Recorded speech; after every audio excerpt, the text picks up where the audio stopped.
and we might say that it actually contributes to all chronic diseases, and I'll show you why when I return to this piece of paper again. But imagine that we're actually talking about the core issue that affects almost every chronic condition that people have who live in so-called modern societies who are eating the so-called Western diet. And so I'm going to hold this back up again and show you the different things that are going on. Now, insulin resistance causes all of these problems that I'm talking about, and the reason it causes it is because insulin resistance causes the insulin levels to go way above normal. So what is actually going on here is that high insulin levels cause all of these problems, every one of these problems. So first of all, if the body is pushed outside of its normal balance points, then it makes adaptations that sometimes don't make sense. They don't make sense to us. Why would the body do that? And it's simply because we've pushed it outside of its normal balance point. It's simply trying to rebalance, but its fix isn't a good fix in many cases because it wasn't designed for what we're throwing at it. It's kind of like if you put water in your gas tank, the car isn't going to run very well. Or if you put an inferior oil in the engine, it's going to burn out quickly. So when you treat your car wrong, you get bad results. If you treat your body wrong, you get these results. And the result in all of these cases is tied to insulin resistance, because as a result of insulin resistance, the insulin levels rise too high. And so the high insulin levels, these high insulin levels that are happening periodically in your body, causes all of these things. In other words, it's a signal, it's a chemical signal sent to the body to make it do something that your body really wasn't designed to do. So the high insulin levels, first of all, tell your body to store fat rather than to burn it. Now, most people that are wanting to lose weight, they would like to burn their fat, but they discover to their dismay that they've become a fat storage machine, and it becomes easier and easier to store the fat and harder to burn it. The reason, in most cases, is because of that insulin signal that's telling the body, literally, store that fat, do not burn it for fuel. Now, when you do that, you end up with some other bad things, of course, but the body literally can't let go of the fat very easily as long as it's in insulin resistance. Now, the second thing that you'll see there is the blood pressure goes up, and many people who have insulin resistance syndrome also have high blood pressure. And the reason they have high blood pressure is sort of complicated, but we can just say in a simple way that the insulin resistance syndrome, the high insulin level is sending the wrong signal to the body and telling it to raise the blood pressure. And so the body does. It's a signal that you're literally sending to yourself if you've got insulin resistance to raise the blood pressure. And the third thing that happens, it's not necessarily sequentially, but the third thing we're going to talk about happening is that the HDL levels start to drop. Now, what's HDL? It's a shortening of the phrase high density lipoprotein. You may have heard the term so-called good cholesterol, and that's what HDL is. So why is that important? Well, HDL's job in the body is to help keep the arteries clean. So when HDL is floating around in the bloodstream and it sees that some cholesterol has started to gather or collect on the side of the artery, it actually will pick up that cholesterol particle and take it back to the liver for processing. Now let's imagine that you've got a building that has, let's say it's the Empire State Building, and it has 100 janitors in it. And those 100 janitors do a really good job of keeping that place clean. And all of a sudden, some new manager comes in and says, we're going to fire 50 of those janitors. We can get by with 50.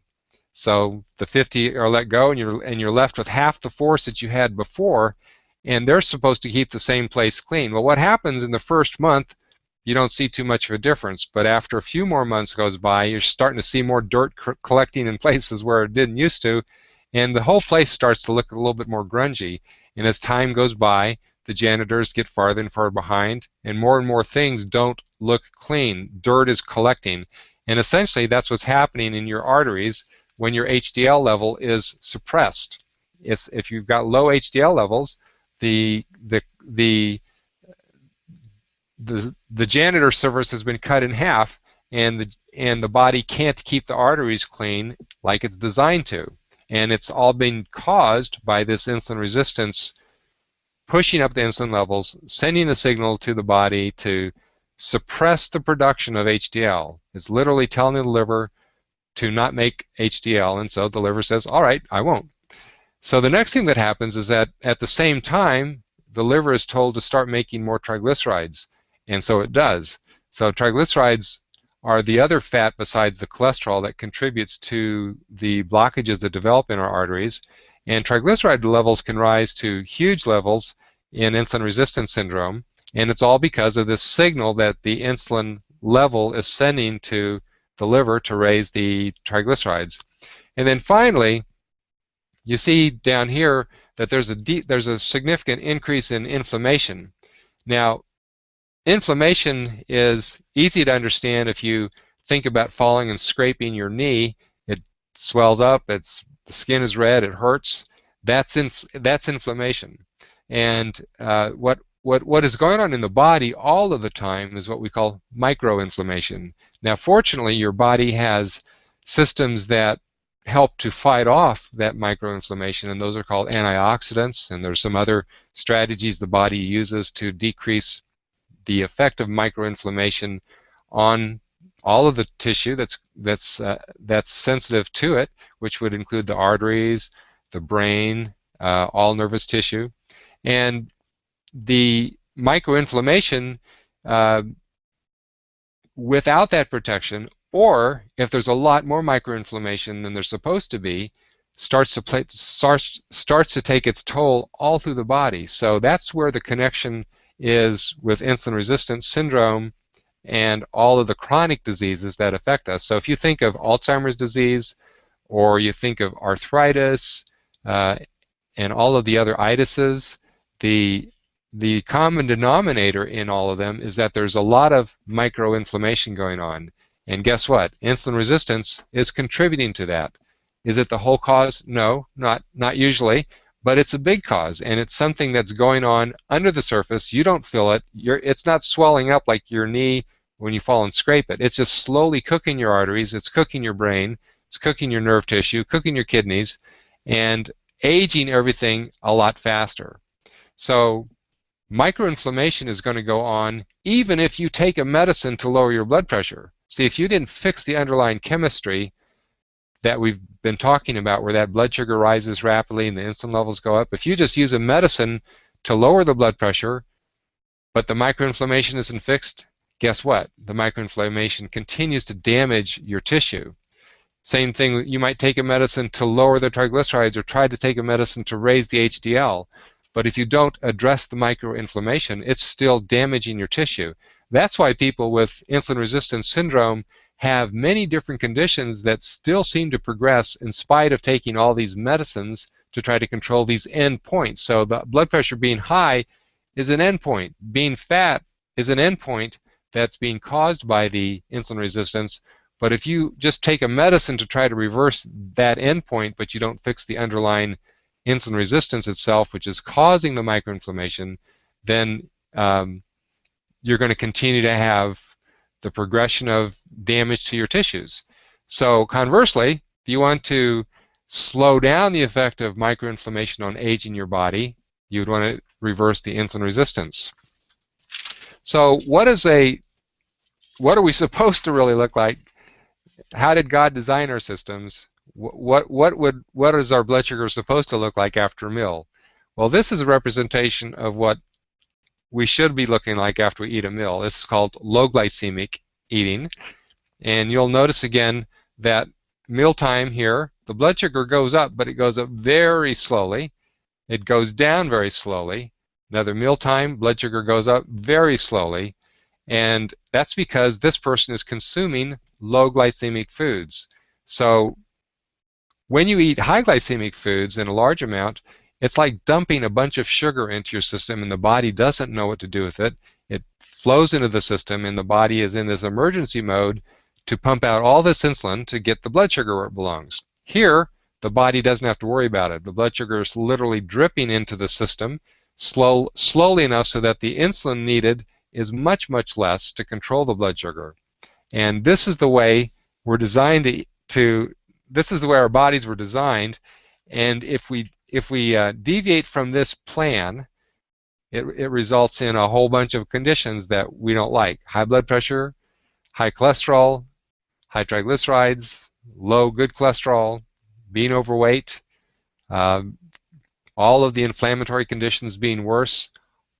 All of that is avoided if you eat like this. All of that's avoided if you eat like this. And this is the way we were designed. You might say this is in the owner's manual. So most people haven't read their owner's manual lately, or never, maybe never, and so they're not aware that this is the way that they are actually designed to eat. So what does this translate to in terms of food on a plate? So when I'm trying to help people to get out of this condition of insulin resistance syndrome, I try to give them some simple things that they can do right away, and as it turns out, these simple things work long term. You don't need to do anything more complicated than these simple things.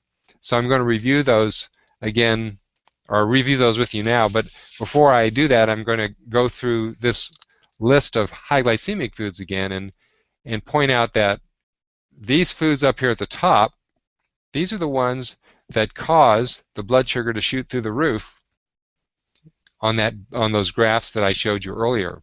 Now, does that make these foods evil? No, of course not. But they make them not the best foods for people who are relatively sedentary. So if you look at how fast potatoes and rice and certain grains are broken into sugar, they're actually pure energy foods, but they're designed, if you want to think of design, they're designed for people that are physically active, are burning a lot of calories, and they are they're not having to deal with, or the body's not having to deal with, what am I going to do with all this sugar that's dumped in the system, because the person is literally burning the sugar as it's being dumped into the system. So those first graphs that I showed you, if that person had been somebody who was out in a field physically working all day, throwing bales, or doing some other manual labor all day, it would dramatically affect what that graph looked like. But that's a graph of somebody that's kind of sitting around, and they don't need all that sugar. And so the problem with these high glycemic foods is that we eat more and more of them than even our ancestors did because they're easily available, and we don't need them because we're not physically active like our ancestors used to be. And our ancestors never ate mainly high glycemic foods. It was always a combination of these other foods. So high glycemic foods are not evil, but if you are in insulin resistance syndrome, they are standing in the way of you getting out of insulin resistance syndrome. In a sense, you've kind of turned a corner, and if you want to come back around that corner, you literally have to give these high glycemic foods up. Now, there's a couple different ways that I show people how to do that, and they're both little diagrams of a plate. So I call it the plate. It's been called the plate diet for about 20 years in my practice, and the idea behind it is that you don't have to measure anything. You just have a plate that has relative ratios of foods that you eyeball. So you can see on this plate, the P stands for protein, fruits and vegetables, and grains are in the 3/4 of the plate.